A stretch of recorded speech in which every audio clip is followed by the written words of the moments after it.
we remain steadfast in our commitment in delivering local news that matters, stories that inspire, enriching the lives of Filipinos in the Philippines and across the globe.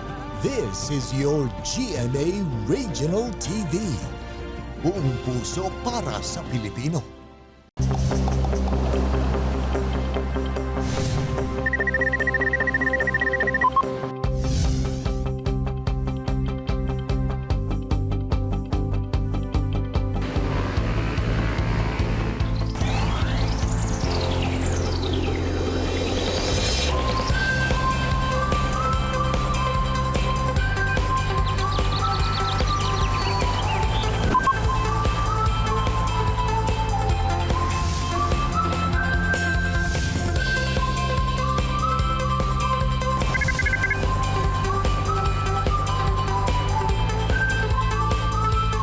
Kini ang At Home with GMA Regional TV.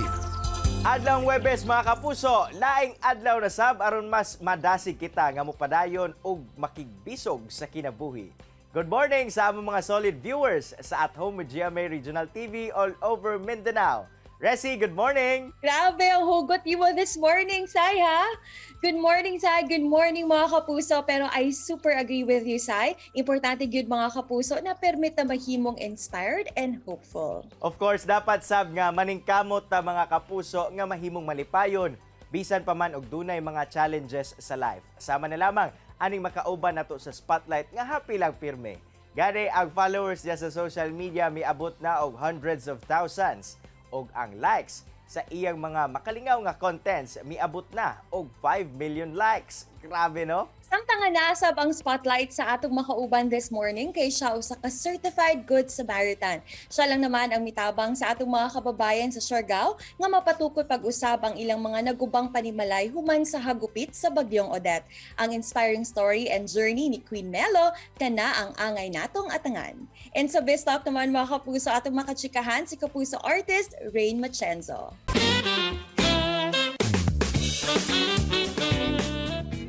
May butag mga kapuso and welcome to Best Talk. This morning atong makachikahan ang gumaganap isip tanya sa GMA Afternoon Prime Series na Artikulo 247. Wala pa kundi si kapuso artist Rain Machenzo.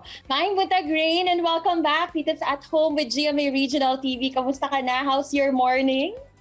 Okay naman, maayong buntag. It's good to be back dito sa At Home with GMA Regional TV. It's been a while. Hello, okay naman po. Welcome again. It's always a fun time to have this conversation with you. Pero nung paggising mo ba ngayong umaga, how was it? Anong una mong ginawa? And if you were given a chance to describe in one word ang morning mo ngayon, ano yon? Siguro, exciting. Okay, bakit naman exciting? Exciting kasi, yun nga, it's been a while since nakabalik ako sa At Home with GMA Regional TV. Ayun, I'm always excited when I have a conversation with you, Attorney Resi. Sa mga kapuso natin na nanonood sa atin ngayon. And this is what, of course, that we love about you. It's your energy. Ang tanong nila, ano daw ba ang nagpapamotivate naman sa'yo? Motivate sa akin, I'm very competitive. So I guess that inner competitiveness motivates me talaga parang, okay, today laban tayo, whatever it may look like. Ano ba ginagawa mo just to make yourself feel good? How do you take care of yourself? And what makes you happy? What makes me happy is I spend time with my siblings talaga. And then, ang saya nilang kasama, saya nilang kausap, and my siblings are also growing up.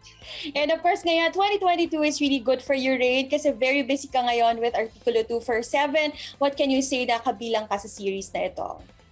Grabe, I'm very thankful po sa GMA Network and of course sa Sparkle for giving me that project. Kasi I really wanted a best friend role, like getting my feet wet in the industry. That was what I wanted. And I enjoy watching yung mga roles ng best friends kasi dun ko nakikita yung sarili ko oftentimes. Oh, that's nice. Since you've mentioned the first acting, project, ano yung mga paghahanda na ginawa mo naman every time may mga lock-in tapings kayo? I think syempre challenging din yung lock-in taping, like, mental health and everything. So I really make it a point na that's what I prepare for first, being able to, contact home. And then syempre, when I'm there sa lock-in, every time napapasok ko ng set, I prepare myself na kailangan pagpasok ako na si Tanya. Parang gano'n. So, I enjoyed the whole process. That's nice. Oo. And let's talk about the Artikulo 247 again. Ano ang kailangang abangan ng ating mga kapuso dito, lalo na sa character mo as Tanya, and what sets this apart from all the other teleseries? Wow, okay. I think what sets it apart is that parang we want to insert, and actually we did, of course, inserted legal terms in the show kasi Artikulo 247 nga, it's from the revised penal code. So even if it's a heavy concept, even if it's a heavy show, marami talagang lines na very specific, especially sa court scenes, para ma-ingest siya ng viewers. So I'm really excited na makita yung end product ng buong serye. And with that said, ako rin, please invite lahat ng ating mga kapuso dito sa Mindanao na patuloy na abangan at panoorin ang Artikulo 247. Invite them also sa mga projects mo and to follow you in all of your social media accounts. Ayan mga kapuso, gusto ko lang kayong imbitahan na manood ng Artikulo 247. Kung di nyo pa napapanood, we're already airing. Sana makahabol kayo, huwag kayong mag-alala, magiging intense palalo ang mga eksena kung hindi kayo nakahabol. We would love to hear your thoughts on the series. It will be after Little Princess. So tweet nyo kami, message nyo kami sa mga Facebook pages namin, Twitter pages, Instagram. We would love to chat with you there. Thank you very much, Train. Ako looking forward na ma-welcome ka namin dito, physically na dito sa Mindanao. Dagan kaayong salamat and stay safe. Thank you, Attorney Ressie. And that was Kapuso artist Rain Machenza, mga kapuso. Tutok lang mo kay mabalik pa ang At Home with GMA Regional TV. Kini ang At Home with GMA Regional TV.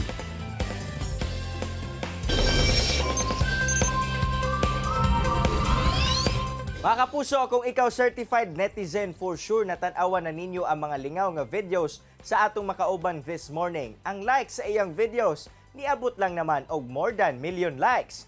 Ngano ka ha? Sabay tang ila-ilahon si John Kenneth Habyan. Welcome John, diri sa At Home with GMA Regional TV. Kamusta ka? Hello! Salamat kaayo sa pag-invite sa kuan ng ma-pression sa taoy GMA na magita ni abot oy. Thank you kaayo. So okay naman ko despite sa kaigang. Laban lang gyapon tas kinabuhi no kay murag laan gid ka atong pamati kay igang kaayo pero kailangan lang gid ta mo laban permente. Inom og tubig tapos ana. Wala lang. Happy lang ta always ana. Salamat!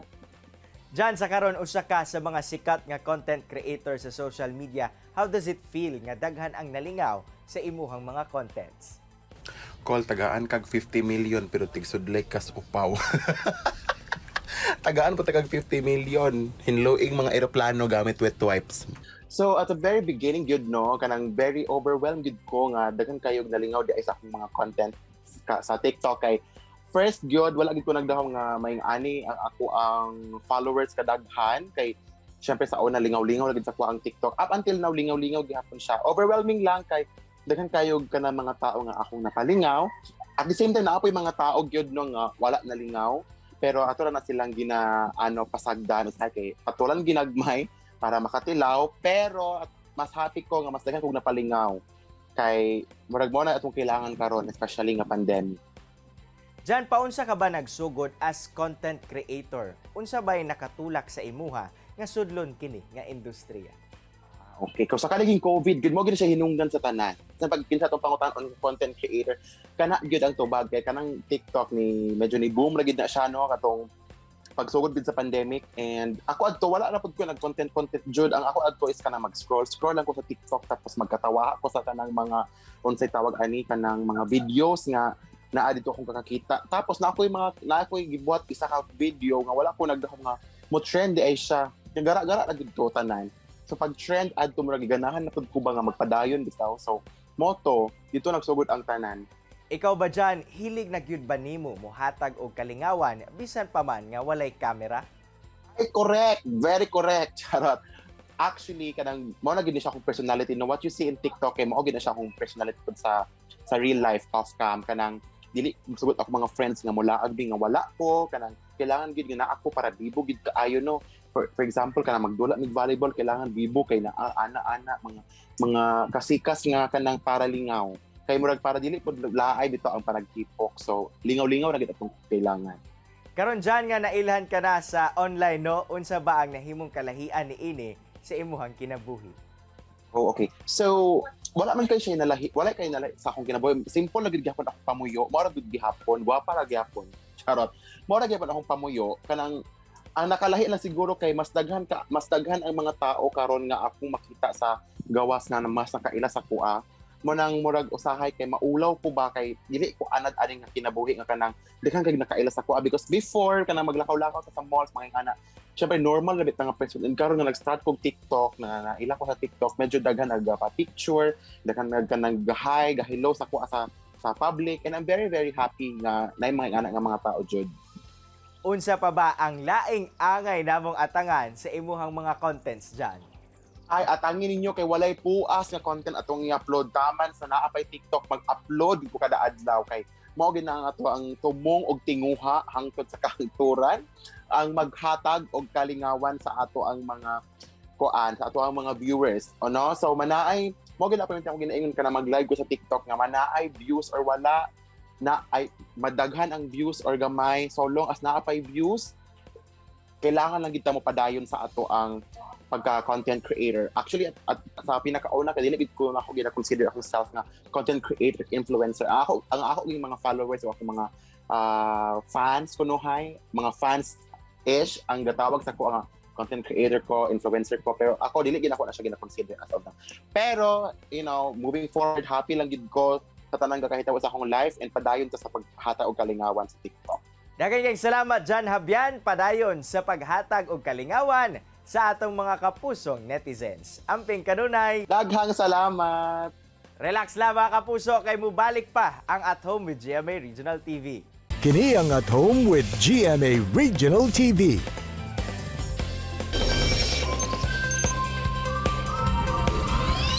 Isang pinagpala at napakagandang umaga sa inyong lahat mga kapuso. Sabi nga nila, to be blessed, to be a blessing to others. Ang ating makakasama this morning ay truly amazing and a blessing talaga sa ating mga kababayan sa Siargao Island na apektado ng Bagyong Odette. Ang kwento ng hamon, kabutihan at pag-asa ay maririnig natin mula mismo sa isang gender equality advocate and broadcast journalist na si Ms. Queen Melo Esguerra. Good morning, ma'am, and welcome dito sa At Home with GMA Regional TV. Kamusta po kayo? Good morning, Attorney Resi, and good morning to everyone who's watching right now. Magandang umaga sa inyong lahat. Maayong buntag. Ma'am Melo, how long have you been staying in Siargao Island na po?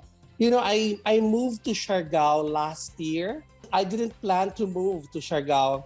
I was just there for a weekend. I was with my housemate and my good friend, Dr. Quincy Raya. It was the lockdown in Manila that made me extend my stay. Moved to Siargao, which was supposed to be leisure and volunteerism, became a decision to move my life to Siargao. Nakakalungkot po talagang balikan ang mga nangyari sa Siargao Island nang hagupitin ito ng Bagyong Odette. But as far as you can remember, Ma'am Melo, what was the situation at Siargao Island at that particular point in time? Yeah, you know, looking back, definitely that was the most terrifying experience for me. So I evacuated my place, which is by the beach, 2 days before the typhoon. When the typhoon hit the island and it wasn't too close enough na hindi ko nakikita ang nangyayari, there was enough, I could view the what was happening around me, but at the same time, I could not feel the danger because I felt so safe on the second level of the fire station. So hindi kami nakaramdam ng near-death experience. Land and assets were destroyed, but much of the people in Siargao are alive. So we have to be thankful for that.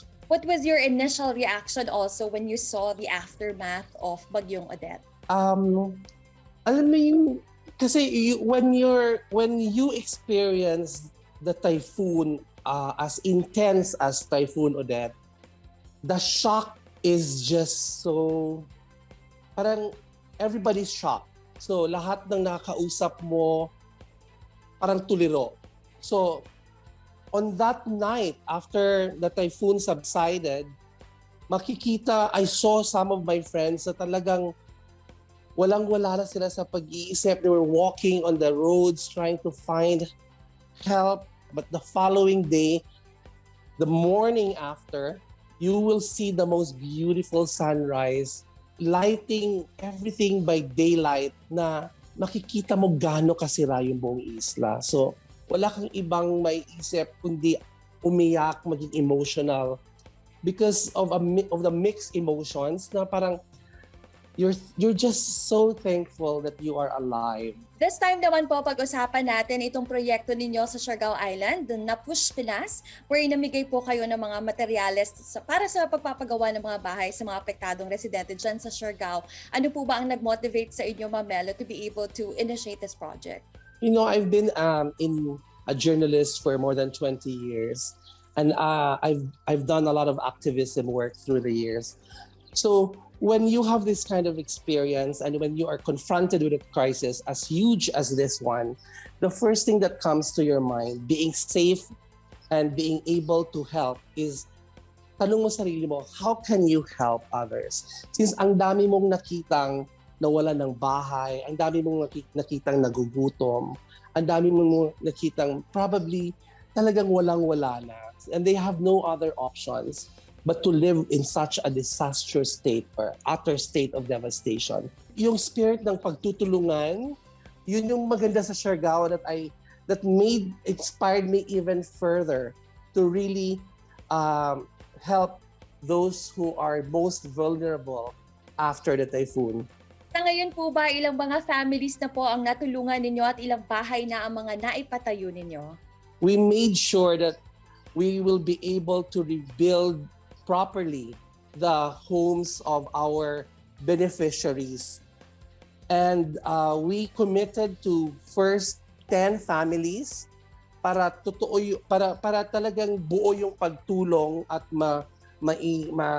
magkaroon sila ng panibagong bahay, since a lot of them really became homeless. So we were able to rebuild not just 10, we were able to help more than 50 families already. So it makes me feel so purposeful and meaningful that we were able to help. Apart from helping families rebuild their homes, ano po ba mga klaseng tulong na gusto pa ninyong ibahagi sa mga taga-Siargao? So our next phase in our rebuilding initiative is to provide livelihood programs for different communities. So our group, Push Pinas, we partnering with Down to Earth Farms. We will start a agricultural initiative to make sure that the barangay will be able to farm their own consumption of food. So we intend to implement that probably by April or May. May we also know what are your hopes and aspirations para sa ating mga kababayan in Siargao? We all hope that one day Siargao will go back to its glorious, magnificent tropical paradise that it has always been. But what is important is that the new growth of Siargao post-Odette, I hope, will be more mindful with environmental protection, with taking care of each other. So, more mindful, more conscious ang bagong Siargao. We also would want to know what's happening now on the ground. Nakabangon na po ba ang Siargao, Queen Melo? And kumusta din po ang mga naging interventions ng ating mga government agencies concerned? Alam mo, Siargao is highly independent as an island. May sariling energy ang Siargao na nagtutulungan eh. So ang bilis-bilis ng simula ng pagbangon ng Siargao. But of course, hindi pa rin tayo fully recovered. Ang dami pang kailangan gawin. Hindi ko maaring i-deny na malaking tulong din ang ginawa ng LGU together with the private sector in really making sure that the entire island will move forward from the typhoon. For those who would want to take part or support your advocacy, how can they extend their help po ba? Yeah, yes. I mean, I hope you can follow my Instagram, Queen Melo Manila. And that's where I update most of our initiatives of Push Pinas. And I hope it will be flashed on your screen, the donation channels, where you can also help support our initiatives, especially now in our next phase as we rebuild lives after the Typhoon Odette with new livelihood programs that is more sustainable. So we're helping people not just to giving them fish, but also helping them how to fish. And finally, ma'am, ang mensahe niyo po para sa ating mga kababayan. To everyone who's listening, sa lahat ng mga Mindanaoans, isa lang ang gusto kong sabihin at maipahiwatig from the lessons with Typhoon Odette. Let us live with nature in harmony. So, wag natin abusuhin ang ating kalikasan. Let's make sure that we are mindful with our lifestyle and making sure that we go green in the way we live with our lives. Lalo na yung mga nakatira sa isla, let's live our lives with mindfulness. Dagan kaayong salamat, Ms. Queen Melo Esguera. Sana po ay pagpalain pa kayo ng Panginoon sa kabutihan na inyong ginagawa. God bless and more power to you. Thank you very much, Attorney Resi. Thank you to all. Mga kapuso, ato na katsikahan si kapuso artist Rain Machenzo ug saysay niya nga daghan siyang mga latunan sa iyahang mga co-actors sa bagong serye na Artikulo 247. Promise po niya sa ating mga kapuso viewers na iyang ihatag ang iyahang best for this series. Samtang resi lingaw sab datong nakauban ang content creator nga si John Kenneth Habian. Alang kaniya nga gusto lamang niya nga malipay ang mga netizens sa iyang mga contents. Wala matud pa niya damha nga moabot og million likes ang iyang mga videos. Lauman matud pa sa mga netizens nga mas muhimo pa siya mas makalingaw pa nga mga content. Samtang alang kang Queen Melo na walay bili ang happiness niyang ginabati matag makita niya ang smile sa mga taong iyang natabangan. Handom pud niini mga kapuso nga hingpit na nga makabangon ang atong mga kababayan sa Siargao aron nga mabalik na pod ang kanindot ug kabibo sa maong isla. Sumala nila mga kapuso nga kung unsa ang atong ginahuna-huna mo resulta sa atong mga aksyon. Busa, let's always think of good things aron mga nindot sab ang gawas sa atong mga actions. Sama na lamang aning panultihon gikan kang Robin Sharma. Your daily behavior reveals your deepest beliefs.